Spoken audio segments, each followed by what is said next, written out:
Bakit sinasabi dito na mababago daw ng prediction ng isang billionaire ang future o hinaharap ni XRP? Ayon po kay Nick Anderson ay nasa kakaibang yugto na tayo ng global finance kung saan ang national debt inflation at paghina ng tiwala sa fiat system ay nagtutulak sa mga investors na humanap ng alternatibo. Dito po pumapasok sa XRP bilang asset na may liquidity at functional efficiency. Para po sa atin, mahalagang maintindihan na hindi lang hype ang tinitignan ng malalaking pera, kundi kung alin ang kayang gumana sa totoong mundo. Kapag nagbago ang risk perception ng institutions, madalas nauuna ang presyo bago pa ito mapansin ng retail. Mas lalo pong naging matibay ang pananaw po na ito dahil sa mga XRP ETF na nakaipon na ng humigit kumulang $1.16 billion na inflows na walang araw ng net outflows. Ibig sabihin nito ay may consistent demand sa XRP mula sa mga institutions. Kapag umabot ito sa $5 billion, gaya ng projection ni Anderson, maaaring mawala sa circulation ang halos 4% ng total supply. Sa ganitong sitwasyon, kung steady o tumataas ang demand, natural na naiipit ang supply. At kapag nangyari ito, kadalasan ay sumusunod ang presyo sa mas mataas na price level. Ano naman ang resistance na kailangang basagin ni XRP para tunay na lumipad ang kanyang presyo? Ipinapakita po ng technical analysis ni Joshua Dalton na si XRP ay kasalukuyang nasa isang descending resistance line na matagal nang humaharang sa mga rallies. Kaya yan po ang kanyang ibinahaging chart dito. Ngayon, ang mahalaga po rito ay nagmumula sa XRP sa lower support at unti-unti nang binabawi ang short-term averages. Para po sa atin, bilang mga traders, ito po ang klase ng setup na kailangang bantayan dahil ang breakout sa ganitong structure ay kadalasang sinyales ng trend reversal. Hindi po ito garantisado, pero malinaw na nasa critical zone sa XRP ngayon. Makikita na rin natin dito sa chart ang EMA compression na indikasyon ng paparating na malaking galaw. Kapag nagka-compression ang moving averages, ibig sabihin humihina ang volatility bago sumabog sa isang direksyon. Ang RSI naman ay paakyat na mula sa neutral zone na sinyalis ng lumalakas na momentum. Ayon sa ibang market participants, maaaring mag-consolidate muna sa XRP sa 2.50 to 2.60 range bago niya subukang basagin ang 3.10 resistance. Kapag nalampasan niya ito, maaaring magbago ang market expectations ng mabilis. Dito naman ay bakit sinasabi ng isang crypto YouTuber na huwag daw magbenta ng XRP, XLM at saka HBAR ngayon. Ayan, binigyang babala or warning ni CryptoX Ayman dito ang mga holders ng XRP, XLM at saka HBAR na ang pagbebenta ngayon ay maaaring magdulot ng pagsisisi. Ayon sa kanya, ang liquidity cycles at saka technical indicators ay sabay-sabay nang nag-a-align or nagkakatugma.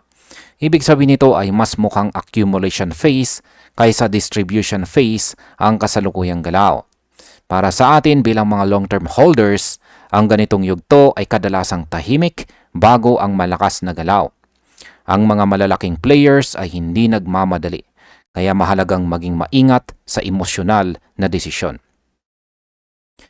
Para po dito kay Ayman, si XRP ay may recurring long-term buy signal na dati nang nagresulta sa mabilis na rallies. Si XLM at HBAR naman ay parehong nasa ibaba pa ng kanilang all-time highs. Kapag bumalik lamang sila sa dating peak, malaki na agad ang upside. Bagamat speculative ang comparison sa mas malalaking market caps, ipinapakita nito ang posibleng scale ng galaw. Ang mensahe po ay malinaw. Ang pasensya sa panahong ito ay maaaring mas mahalaga kaysa aktibong trading. Dito naman ay paano raw magti-trigger ang bagong all-time high na XRP ayon sa dominance chart. Hindi po presyo ang tinitingnan ng analyst na si JD dito, kundi ang XRP dominance. Ipinapakita ng chart ang isang multi-year falling wedge na papalapit na po ito sa breakout zone. Kapag tumaas ang dominance, ibig sabihin mas mabilis pumasok ang pera kay XRP kumpara sa ibang crypto. Sa mga nakarang cycle, dito lamang nagiging explosive ang galaw ng XRP. Para sa atin bilang mga traders, ito ay mas maagang signal kumpara sa price chart lamang. Dagdag pa rito ay ang RSI sa dominance chart na nasa paligid ng 55. Hindi ito overbought, kaya may espasyo pa para tumanggap ng bagong liquidity. Kahit tumaas na ang presyo ng XRP ng mahigit 20%, bumaba pa nga ang dominance. Ibig sabihin may positioning pero wala pang full capital rotation. Kapag nag-confirm ang bullish cross na ito, ayon kay JD, dito pa lamang maaaring magsimula ang tunay na all-time high na galaw. Ngayon, dito naman, bakit nagbigay ng seryosong babala o warning ang isang game designer para sa mga XRP holders? Ayon naman kay Chad Steingraber dito, hindi sapat ang pagtingin lamang sa charts. Mas mahalaga daw ang real-time capital flows at saka institutional behavior. Kapag ang regulated products ay tuloy-tuloy na bumibili ng XRP, unti-unti nitong inuubos ang supply sa open market. Hindi ito dramatic sa araw-araw, pero napakalakas sa paglipas ng panahon. Para sa atin bilang mga investors, ito ang klase ng galaw na madalas napapansin kapag huli na ang lahat. Ipinapakita po rito ni Steingraber kung paano ang 20 million XRP daily accumulation ay nagiging halos 5 billion XRP sa isang taon. Hindi ito extreme assumption, kundi simpleng epekto ng consistency. Ganito rin ang nangyari sa mga Bitcoin ETF bago sumabog ang presyo. Dagdag pa rito, madalas nahuhuli ang traditional finance sa pagpasok. Kapag kumilos na sila, karaniwan ay tapos na ang accumulation phase. Ito ang babala niya. Huwag baliwalain ang tahimik na pag-iipon. Sa balitang ito ay bakit naman mahalaga ang ginawa ni Ripple sa Japan para sa future o hinaharap na XRP. Kinumpirma ni Ripple ang pakikipag-partner sa Mizuho Bank, SMBC, Nikko, at saka Securitize Japan. Hindi ito tungkol sa payments lamang, kundi sa tokenized securities at saka real-world assets sa XRP ledger. Para sa market, malaking sinyalis ito ng institutional confidence. Ang Japan ay kilala sa malinaw na regulation. Kapag dito nagsimula ang adoption, madalas itong sinusundan ng iba pang mga bansa. Ipinapakita ng galaw na ito na sa XRP, ipinapakita po ng galaw na ito na ang XRP ledger ay nagiging financial infrastructure, hindi lamang crypto tool. Kapag ginamit ng malalaking bangko ang network para sa regulated assets, nagiging mas seryoso ang usapan sa long-term value.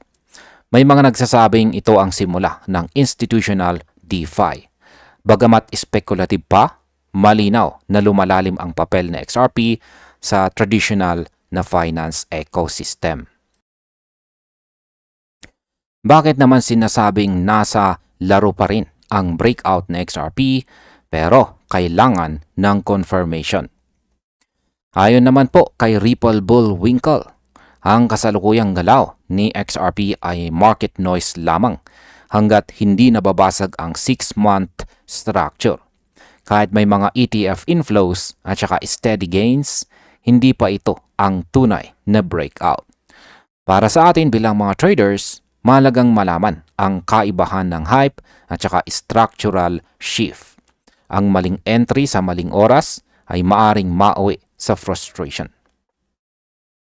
Sa ngayon, si XRP po ay naglalaro sa pagitan ng $2 na support at saka $2.40 to $2.50 na mga resistance. Ang ganitong compression ay normal bago ang malaking galaw. Kapag nabasag ang resistance na may volume, dito lamang makikita ang susunod na trend. Hanggat hindi pa ito nangyayari, ang disiplina at pasensya ang pinakamahalagang sandata. Ang market ay naghahanda pa lamang. Bakit naman sinasabing may malaking nangyayari para sa XRP sa US regulation? Kinumpirma ni Senator Tim Scott na magkakaroon ng market structure markup sa January 15.